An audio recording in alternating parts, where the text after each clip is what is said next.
Chers auditeurs, Shalom Uvracha. Ce cours est dédié les Ilou Nishmat pour l'élévation de l'âme de Reb Shmuel David ben Avram Zawi et de Yaakov ben David ben Amou.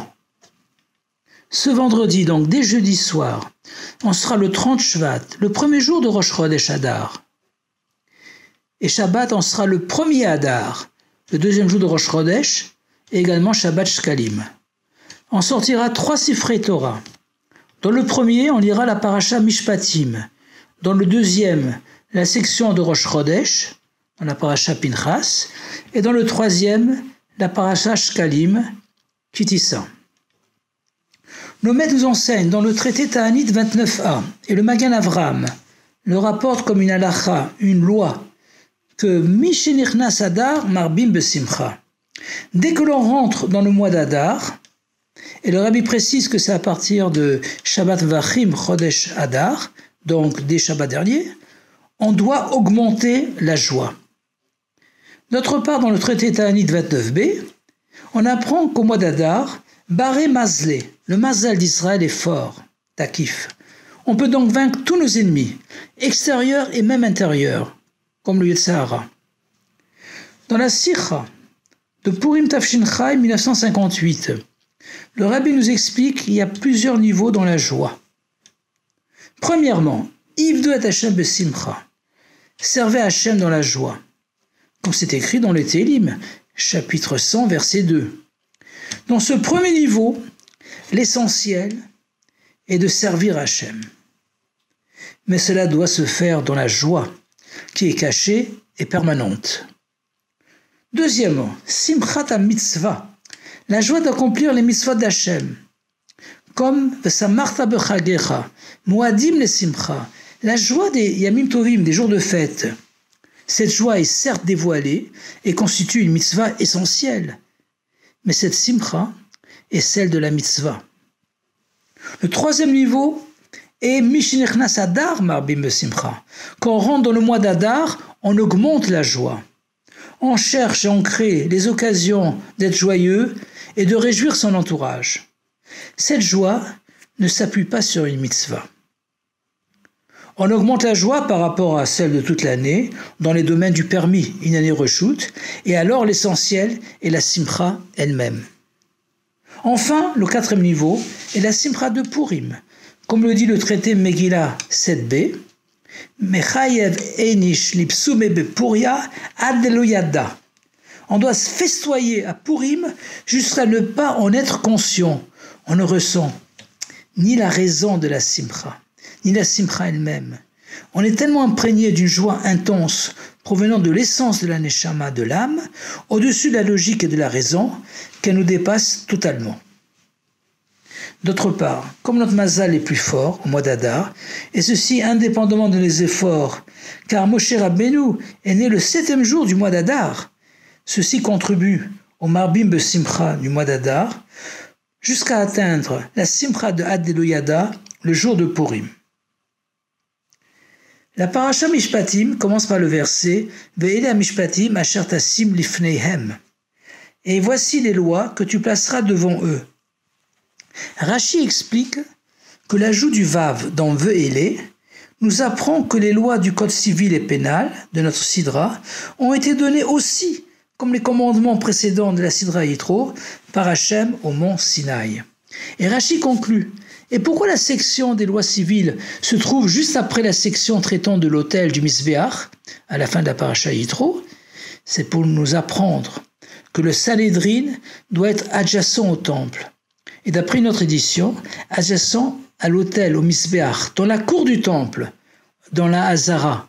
C'est-à-dire que les lois de la justice doivent être fondées sur la sainteté du temple, sur la sainteté de la Torah et l'ordre divin, et pas l'intelligence humaine. La Gemara Gittin 88b précise que le mot lifnehem, devant eux, nous apprend que ces lois sont spécifiques au peuple juif, et pas pour les autres nations. Lifnei Bnei Israël, velo lifnei umot haolam. Les autres nations ont certes l'obligation, d'après une des 7 lois de Noach, issus de la Torah, diriger les tribunaux pour faire respecter leurs autres lois. Mais celles-ci sont établies au mieux de leur entendement. Ce sont des vérités relatives qui varient suivant les nations, les pays et les époques. Par contre, les mishpatim que nous avons reçus sont des vérités absolues et transcendantes, donc immuables, et mettent la mito, qui provient de l'essence d'Hachem, niveau lié au chiffre 11, tout en étant logique et compris par nos 10 facultés. Ce Shabbat appelé Shabbat Shekalim, on se souvient du demi-shekel, du Machassid HaShekel, offert pour l'édification du Mishkan, du tabernacle, pour réparer la faute du veau d'or, est désigné par Kesef HaKippurim, l'argent du rachat. Plus tard, à l'époque du Beit HaMikdash, les shkalim servaient à l'achat des sacrifices communautaires, korbanot tzibur, tels que les 2 korban tamid, les 2 sacrifices quotidiens pour l'expiation de nos fautes. Il s'agit donc d'un Shabbat de réconciliation d'Israël avec Hachem, en réparant les fautes ben Adam la makom commis envers Hachem, donc complémentaires au mishpatim, la réparation des dommages causés à autrui ben Adam la chavero. Cette complémentarité de nos obligations envers Hachem et envers notre prochain est aussi illustrée par le sens profond de la loi du talion. Dans notre paracha, chapitre 21, verset 24, il est écrit « Aïn tachat aïn, shen tachat shen, yad tachat yad, regel tachat regel » œil pour œil, dent pour dent, main pour main, pied pour pied. Nos maîtres nous enseignent dans le traité Baba Kama, page 84, dans le Perek HaChovel, qu'il ne faut pas prendre ce verset au sens littéral. Et si on a blessé l'œil de notre prochain, on doit lui payer 5 dédommagements. Nezek, la valeur du dommage. Tsahar, la douleur. Ripouille, les soins de la guérison. Shevet, l'arrêt de travail, son immobilisation. Bochet, la honte subie. Mais alors, pourquoi la Torah utilise-t-elle cette formulation Aïn tachat aïn, œil pour œil, qui prête à ambiguïté? Le Baal Shem Tov répond à cette question, comme c'est rapporté dans le Keter Shem Tov à la page 84.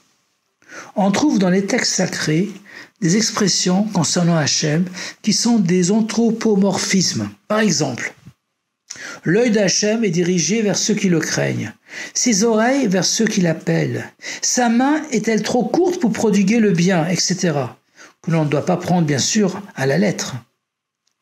Lorsqu'on sanctifie l'un de nos membres, il devient un outil, une merkava, un char pour la sainteté supérieure. Par exemple, celui qui sanctifie ses yeux, shmirat ha'ayin, qui ne regarde pas ce qui est interdit, et utilise ses yeux uniquement pour des choses saintes, l'étude et l'enseignement de la Torah, lire les textes de la tfila, de la prière, voir le bien chez son prochain.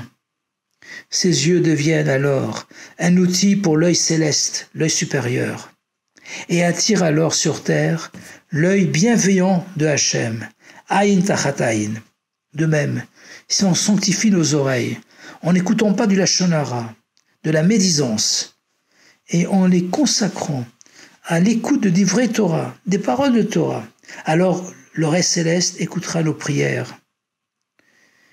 Et si on sanctifie nos mains, en les utilisant pour y accomplir des mitzvot, comme les téphilines, donner de la staka, alors la main céleste nous accordera ses bontés, yad tachat yad.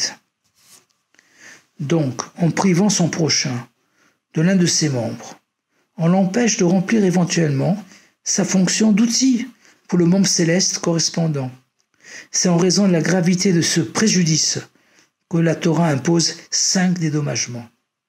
Que nous méritions, par le marbim besimcha, en augmentant la joie, de réaliser vena forhu, de transformer la gola en geoula, l'exil en délivrance, avec le dévoilement du Rabbi Melech HaMashiach Miad Mamash, Yechi Adonenu Morinu v'Rabbeinu Melech HaMashiach Lam Va'ed, Shabbat Shalom v'Chodesh Tov, Akut Shabbos, Akut Chedesh, et à bientôt dans le 3e Beit HaMikdash.